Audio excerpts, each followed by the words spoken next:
여러분, 우리 모두가 하나님 자녀된 것을, 여러분 자신이 구원받고 하나님 자녀된 것을 확신하시지요?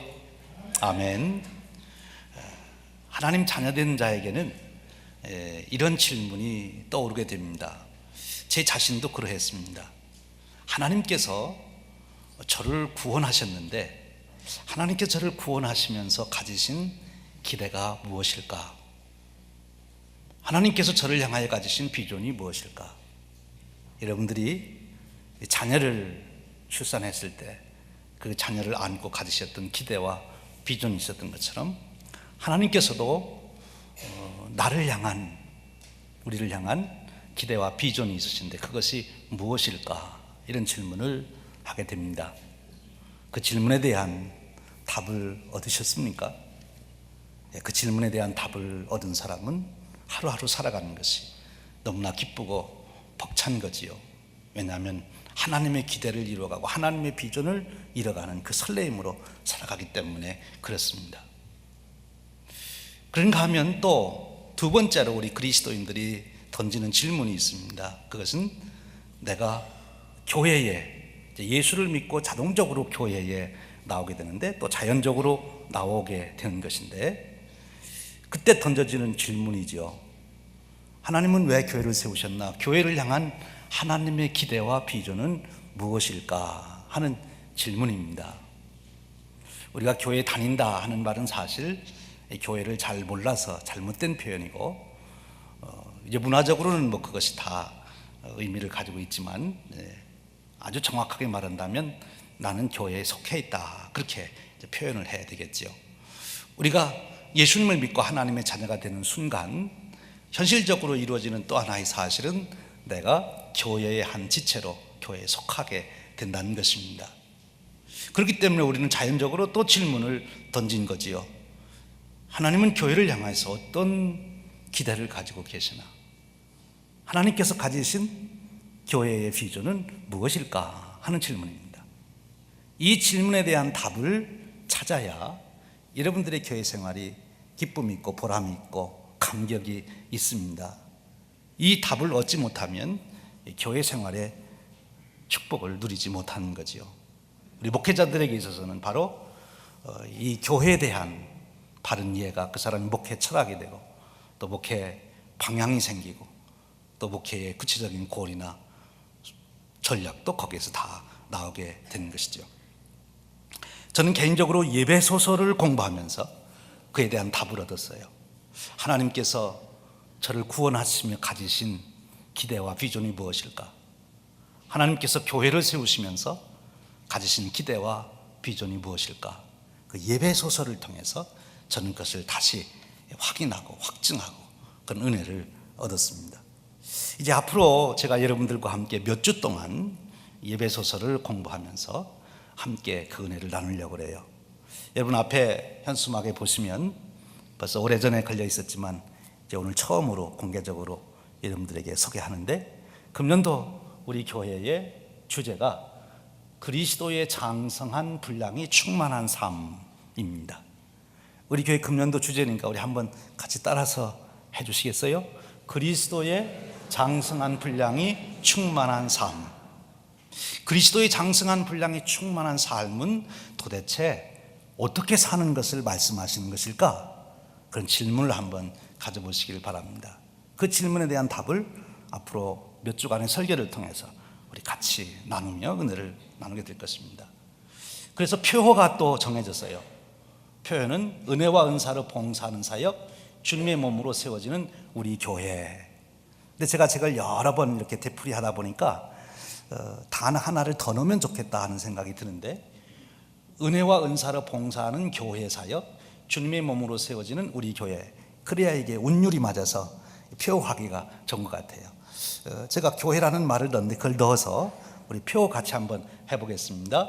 은혜와 은사로 봉사하는 교회 사역, 주님의 몸으로 세워지는 우리 교회.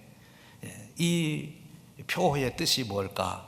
앞으로 또 몇 주간 같이 예배소설을 통해서 은혜를 나누며 우리가 찾아갈 것입니다.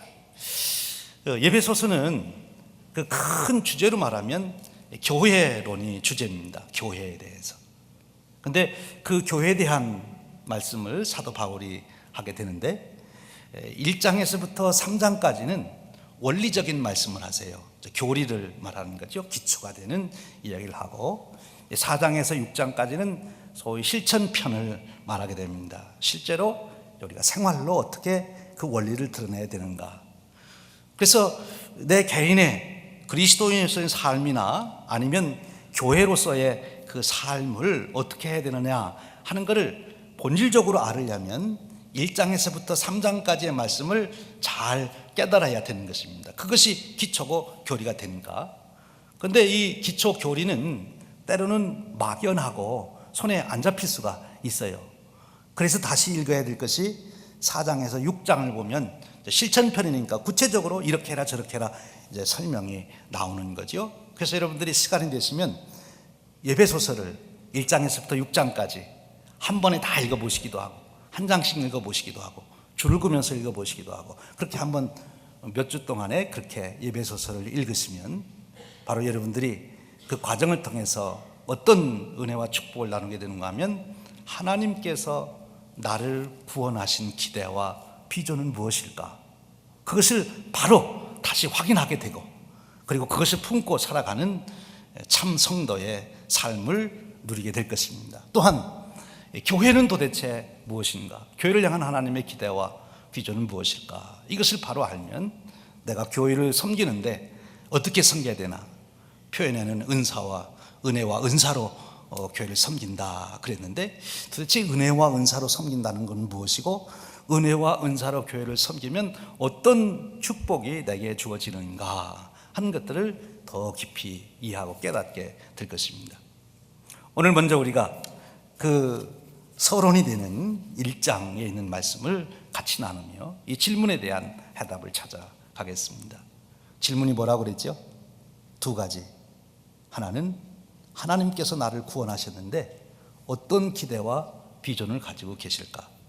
또 하나는 하나님은 교회를 세우시는데 교회를 향한 하나님의 기대와 비전은 무엇일까 하는 질문입니다. 말씀드린 대로 이미 1, 2, 3장은 교리편이다, 원리편이다 이렇게 말씀드렸는데 그 중에서도 1장은 1절, 2절은 인사고요. 인사 속에도 깊은 사도 바울의 고백적인 신앙의 내용이 있지만 지나가고요. 3절에서부터 14절까지 말씀을 우리가 읽었어요. 주보에는 6절까지 나와 있는데 14절까지로 읽는 것이 좋아서 14절까지 읽었습니다. 헬라어 원문으로 보면 이 3절에서 14절까지는 한 문장으로 되어 있어요. 그러니까 3절에서 14절까지를 통째로 우리가 이해하는 것이 제일 좋은 거죠. 그런데 오늘은 특별히 3절에서 6절까지의 말씀을 중심으로 우리가 은혜를 나누려고 해요. 그런데 이 3절에서 6절까지의 말씀을 잘 이해하려면 전체 틀에서 이해해야 되고 또 작게는 그 한 문장 속에서 이해해야 되는데 여러분들이 3절에서 14절까지 읽으시면서 혹시 이렇게 이 말씀이 이렇게 기록되어 있네 이렇게 혹시 감지한 분들 계실지 몰라요. 국어 공부를 잘 하시는 분들은 이 3장이 한 문장으로 되어 있지만 그 패턴이 있다고 하는 것을 보게 돼요. 그 세 가지를 얘기하게 되는데 그 세 가지의 패턴이 있어요. 거기 나오는 단어가 있는데 그 단어가 무엇인가 하면 영광을 찬송하게 하시려고 했다. 그 말이 6절에 이제 나오게 되고 그래서 3절에서 6절까지는 하나님께서 우리를 구원하신 그 목적이 무엇일까? 기대가 무엇일까? 그게 이제 설명이 되고요. 하나님이 구원하신 사역이 소개되고 7절에서부터 12절까지는 예수 그리스도를 통해서 이루어지신 구원에 대해서 설명해 주시고 있어요. 그리고 13절, 14절에서는 누구를 통해서 이루신 구원의 역사를 설명하고 있을까요? 성부 하나님, 성자 하나님 나오셨으니까 이제 누가 나오셔야죠? 성령 하나님이 나오셔야죠. 성령 하나님이 우리 안에서 어떻게 구원의 사역을 이루어가게 하시고 성도와 교회 안에서 어떻게 그 능력으로 역사하시는가, 거기에 대한 고백이 마지막에 나와요. 그래서 하나님께 영광과 찬송을 돌리라, 그렇게 표현되고 있는 것이죠. 오늘 말씀을 우리가 좀 더 자세히 들여다봅니다. 그러면 먼저 3절에 그렇게 말씀하세요. 찬송하리로다 하나님 곧 우리 주 예수 그리스도의 아버지께서 그리스도 안에서 하늘에 속한 모든 신령한 복을 우리에게 주시되. 먼저 선언한 것이 뭔가면 아주 간단하게 말하면 하나님께서, 하늘 아버지께서 우리에게 신령한 복을 주셨다, 그렇게 말씀하고 있어요. 우리가 구원받았다고 하는 것은 신령한 복을 받은 것입니다. 그런데 그 신령한 복이 도대체 무엇일까? 그것은 하나님께서 우리를 구원하시기 위해서 이루신 모든 일들이 다 신령한 복에 해당되는 거예요. 그럼 하나님께서 우리를 구원하시기 위해서 구체적으로 이룬 일들이 무엇일까? 그리고 그 목적이 무엇일까? 하는 것이 그 다음 말씀에 나와 있어요. 그럼 신령한 복이 무엇인지도 우리가 바로 이해하게 되는데, 한번 다시 본문을 보세요. 모든 신령한 복을 우리에게 주셨는데 4절에 곧 설명을 하자는 거잖아요. 신령한 복이 뭔지. 창세전에 그리스도 안에서 우리를 택하사 우리로 사랑 안에서 그 앞에 거룩하고 흠이 없게 하시려고 그랬습니다. 여기 중요한 목적이 나오는데, 우리가 거룩하고 흠이 없게 하시려고 우리를 구원하셨다 하는 거예요. 하나님께서 우리를 창조하시고 구원하신, 그러면서 우리를 바라보시는 기대와 비전은 무엇인가 하면 우리가 거룩하고 흠이 없는 자가 되는 것, 그것이 하나님께서 우리를 향하신 기대요, 우리를 향하여 품으신 비전이라 하는 말씀이에요. 거룩하고 흠이 없게 하려고. 그런데 거룩하고 흠이 없는 자로 우리를 만드셔야 되는데, 그러려면 하나님께서 어떻게 우리를 만드셔야 거룩하고 흠이 없는 자가 되느냐, 그거예요. 거기에 하나님의 전략이 나와 있어요. 그 전략이 무엇인가 하면 그리스도 안에서 우리를 거룩하고 흠이 없게 하시겠다 하는 것입니다. 그리스도 안에서. 이것이 참 중요한 거예요. 그리스도 밖에서는 절대로 우리가 거룩하고 흠이 없는 자가 될 수가 없어요. 오직 그리스도 안에서만이 우리는 거룩하고 흠 없는 자가 될 수가 있는 것입니다. 그것이 하나님의 전략이에요. 그런데 보세요, 하나님이 그런 계획을, 그런 기대와 비전을 언제 가지신가 하면, 언제 가지셨다고 그랬어요? 창세 전에 그랬어요.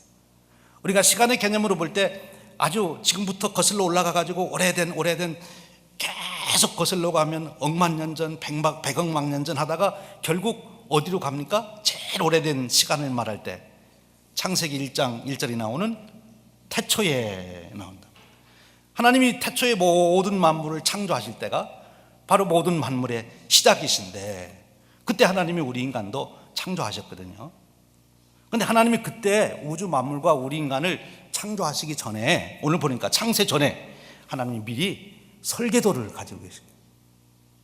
내가 어떻게 우주 만물을, 인간을 내가 어떻게 짓겠다, 내가 이런 인간을 짓겠다, 이렇게 하나님께서 미리 계획을 가지셨다는 거지요.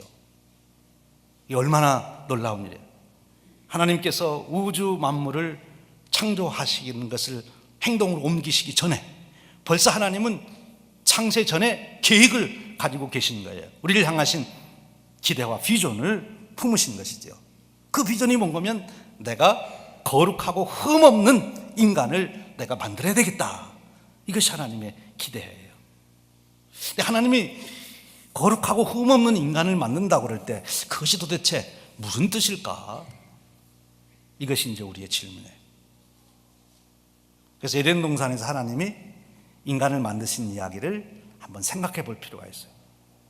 하나님 우리 인간을 만드실 때 이런 몸을 만드시기 위해서 무엇으로 만드셨어요? 아담을 만들 때 흙으로 오늘 우리 모습대로 이렇게 빚어 놓으신 거예요. 마치 도자기공이 도자기를 만든 것처럼 그렇게 흙으로 우리를 만들어 놓으셨어요.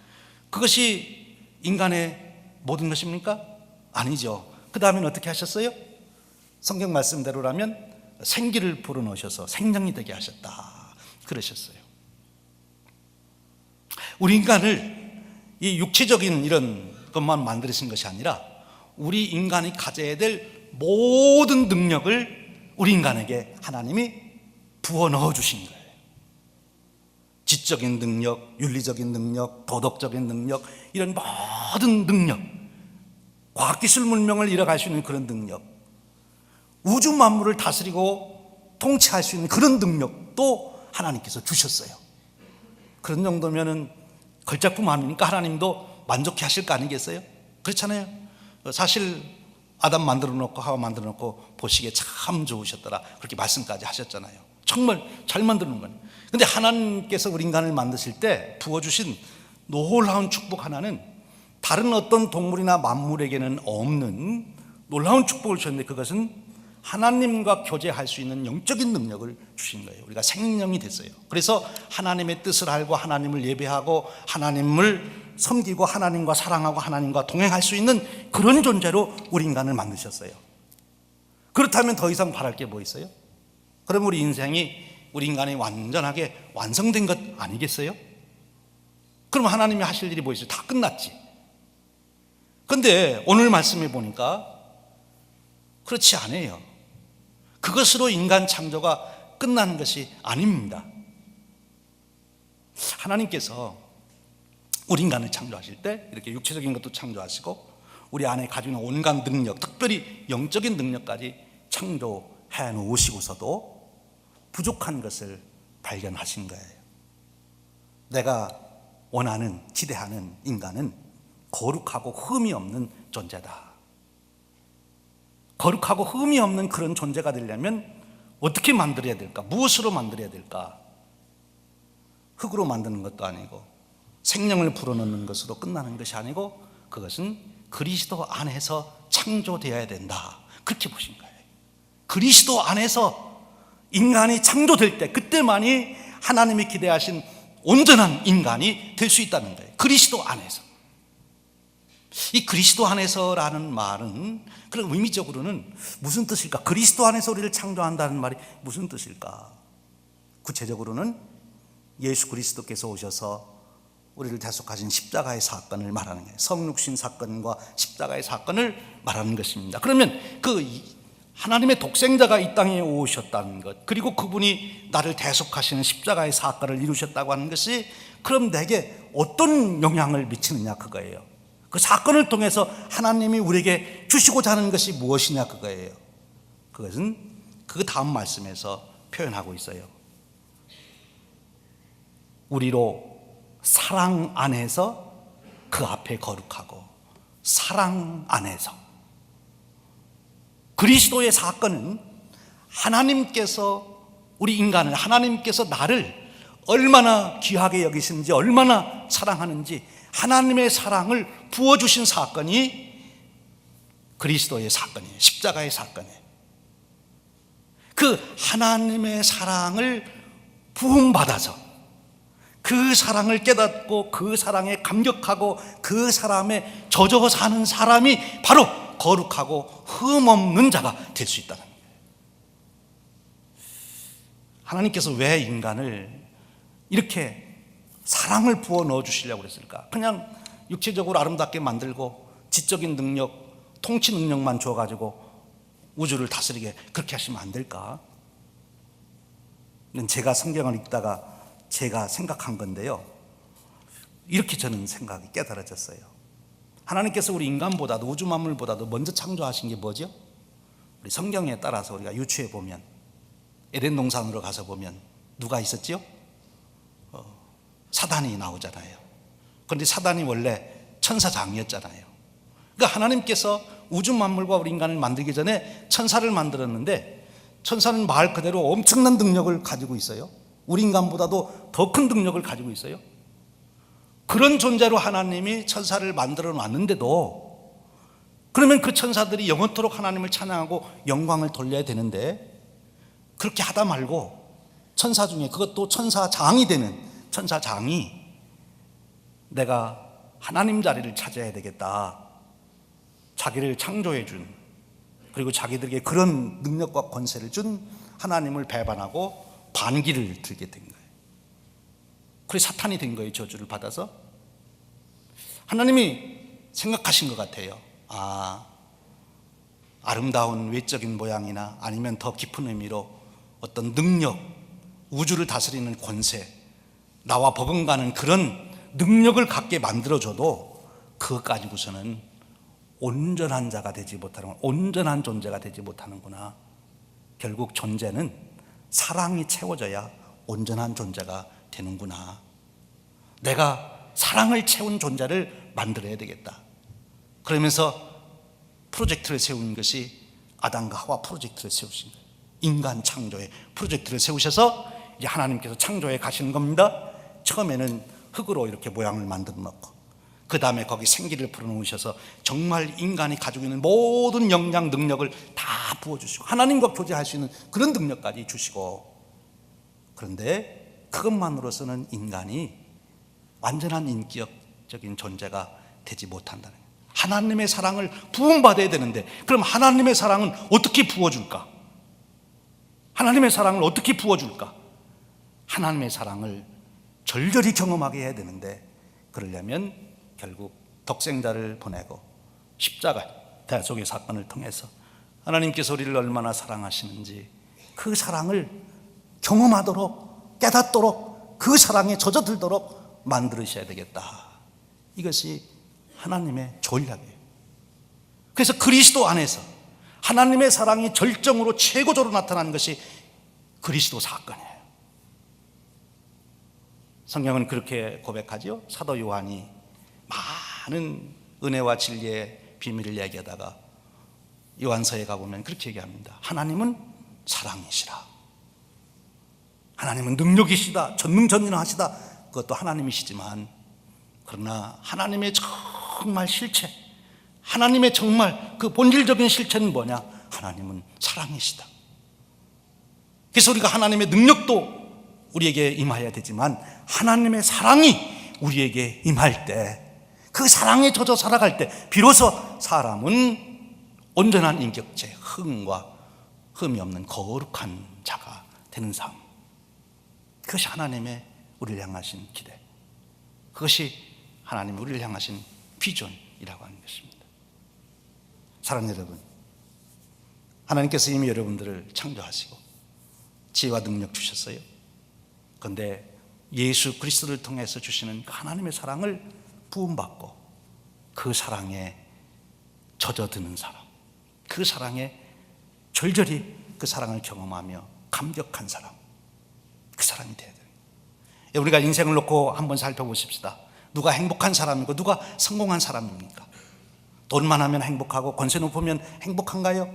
세상 인기와 명예를 얻으면 행복한가요? 그리고서도 자살한 사람들이 많아요. 그러나 이 땅에 살아가는 어떤 누구도 그가 어떤 형편과 처지에 있든지 하나님께서 나를 사랑하신 사랑이 얼마나 지극한지 그것을 깨닫고 예수 그리스도 안에서 나에 대한 새로운 창조를 경험한 사람, 내 자화상이 바뀌고 내 운명이 바뀌고 내 존재가 무엇인지 바뀌고 하나님이 나를 얼마나 사랑하신지를 예수 그리스도의 사건 속에서 깨달은 사람은 한 사람도 그의 환경과 조건의 영향을 받지 아니하고, 아니 그것을 극복하고 정말 아름답고 존귀한 삶을 살아갔어요. 여러분, 눈이 멀었다면 어떻게 사시겠어요? 행복하실 수 있겠어요? 귀가 안 들리면 어떻게 했어요? 행복하실 수 있겠어요? 거기다가 말도 못하면 어떠시겠어요? 그래도 나는 행복하게 살 수 있다 그러시겠어요? 그래도 행복하게 아름답고 정말 세계를 움직인 사람이 있어요. 여러분 잘 아는 헬렌 켈러가 그렇잖아요. 왜요? 그리스도의 사랑을 그가 깨달았어요. 그리스도의 사건을 통해서 이루신 하나님의 사랑을 그가 경험하고 그 사랑에 가슴이 젖게 되니까 그는 말도 못하고 보지도 못하고 듣지도 못하면서도 그는 참으로 존귀하고 아름다운 인생을 살아갔어요. 누가 그의 인생을 불행하다 말할 수 있습니까? 여러분이 잘 아는 요즘에 많은 젊은이들에게 용기를 주는 닉 부이지치라고 하는 사람이 있어요. 여러분도 유튜브나 이런 데 보면은 보셨지요? 그렇죠? 팔도 없고요. 그리고 어떻게 몸에 발가락이 붙었어요. 그 사람은 여러 번 죽으려고 그랬대요. 자기가 왜 이렇게 생겼나 그래서. 근데 그도 결국 예수 그리스도 안에서 부으시는 하나님의 사랑을 경험하게 되니까 전 세계를 다니면서 수많은 젊은들에게 용기를 주는 그 아름다운 존귀한 삶을 살고 있잖아요. 여러분, 우리 가정적으로도 그렇습니다. 무엇이 우리 가정의 행복의 근원인가요? 더 큰 집에서 사는 것, 더 좋은 차를 타는 것인가요? 잠시 그것으로 쾌락을 누릴 수는 있어요. 편안함을 느낄 수는 있어요. 그러나 진정한 행복은 어디에 있어요? 부부 간의 사랑에서, 부모와 자녀 간의, 형제 자매 간의 사랑에 진정한 행복이 있는 것 아니겠어요? 옛날에 어느 분의 간증을 들은 기억이 어렴풋이 생각나는 게 있어요. 내외가 시골에 살다가 서울로 상경해서 아주 부지런히 살았어요. 남편 앞에서 리아카를 끊고 부인은 뒤에서 리아카를 밀면서 아주 부지런히 살았어요. 이제 14평짜리 아파트에서 25평짜리 아파트로 이사가면 좋아했어요. 그런데 참 놀라운 축복은 이 부부가 시골에서도 땅을 갖는 게 소원이었는데 서울 와서 돈 모으는 대로 땅을 샀는데 그만 그 땅이 아파트 단지가 되면서 엄청 부자가 돼버렸어요. 너무 좋아진 거예요. 근데 그 다음부터 어떤 일이 생겼느냐, 옛날 둘이 리아카 끓을 때는 당신 팔 얼마나 아파, 뒤에서 비느라고 수고했지, 된장찌개 끓여놓고 둘이 오손도손 얘기하면서 내일은 저 집 가서 이거 팔고 모레는 저 집으로 가서 이거 우리가 장사하자, 이러면 오손도손 얘기하고 그랬는데, 그리고 같은 꿈을 가졌는데 이제 그렇게 부자가 되니까 남편이 집에 잘 안 들어오는 거예요. 룸사롱만 다니고, 집에 안 들어오는 거예요. 룸사롱만 다니고 돈이 너무 많아가지고. 그래서 이 부인이 이제 기도를 시작했대요. 하나님, 망하게 해주십시오. 쫄딱 망하게 해주십시오. 리아카 끓게 해주십시오. 뭐 행복이에요? 사랑이 없으면 아무리 많은 것을 쌓아도 행복이 없어요. 사랑이 있으면 어떤 열악한 환경에서도 그 아름답고 귀한 삶을 창조해 갈 수 있어요.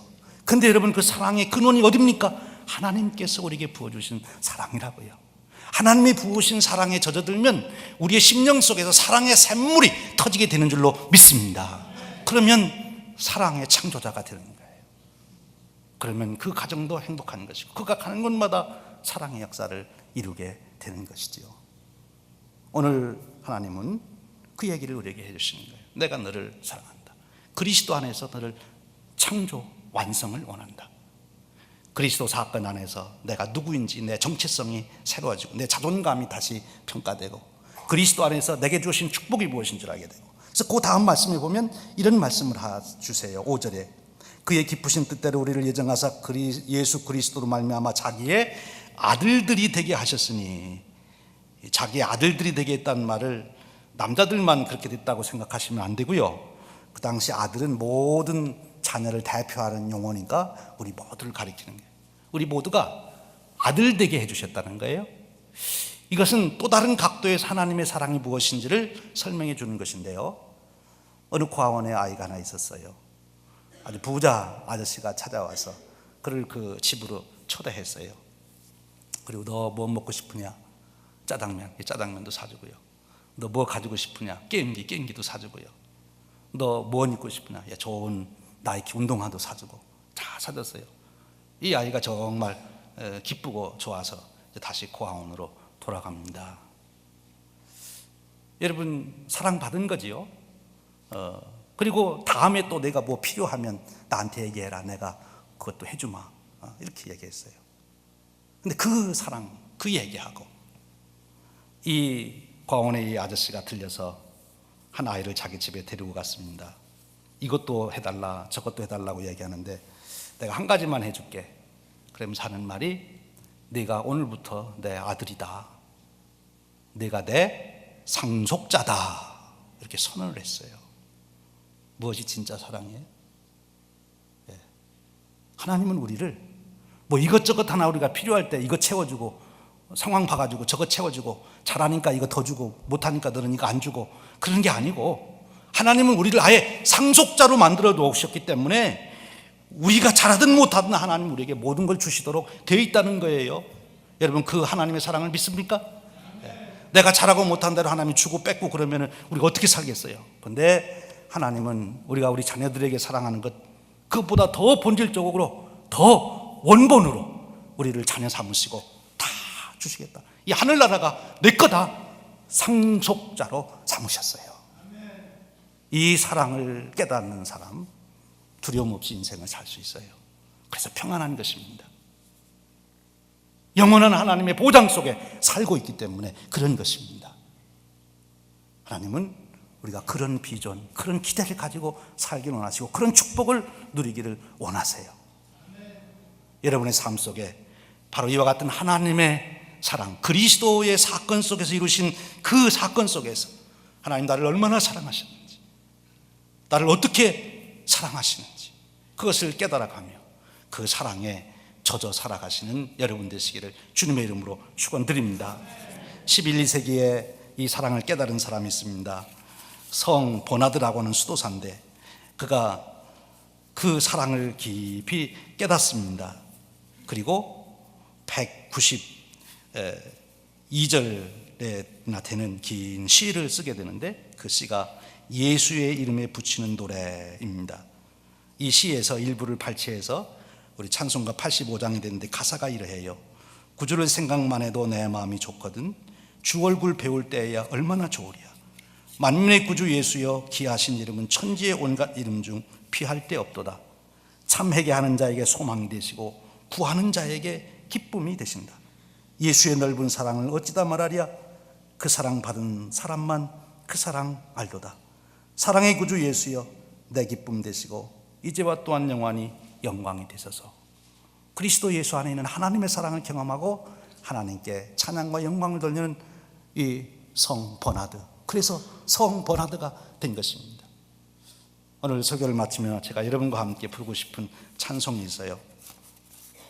1000번을 불러도라고 하는 이 찬양인데 제가 이 찬양을 들으며 많이 은혜를 받았습니다. 그래서 여러분 같이 한번 불러보고 싶어요. 이 찬양 부르면서 예수 그리스도의 사건 속에서 나를 사랑하신 하나님의 사랑을 다시 한번 여러분들이 붙들면 좋겠습니다. 우리 찬양하죠.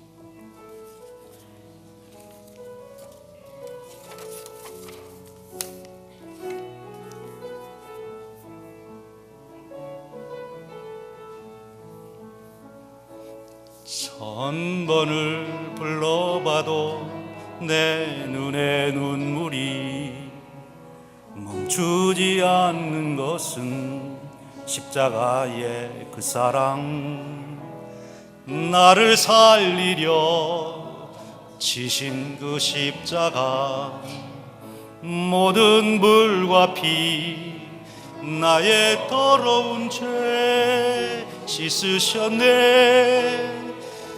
나를 향한 그 사랑, 생명을 내어주사 영원한 생명을 내게 주심을 감사해.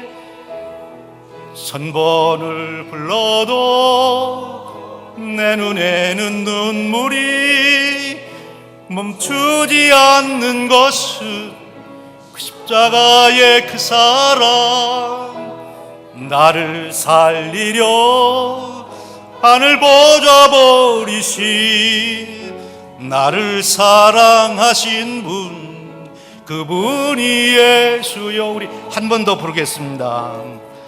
1000번을 불러봐도 내 눈에는 눈물이 멈추지 않는 것은 십자가의 그 사랑, 나를 살리려 지신 그 십자가, 모든 물과 피 나의 더러운 죄 씻으셨네.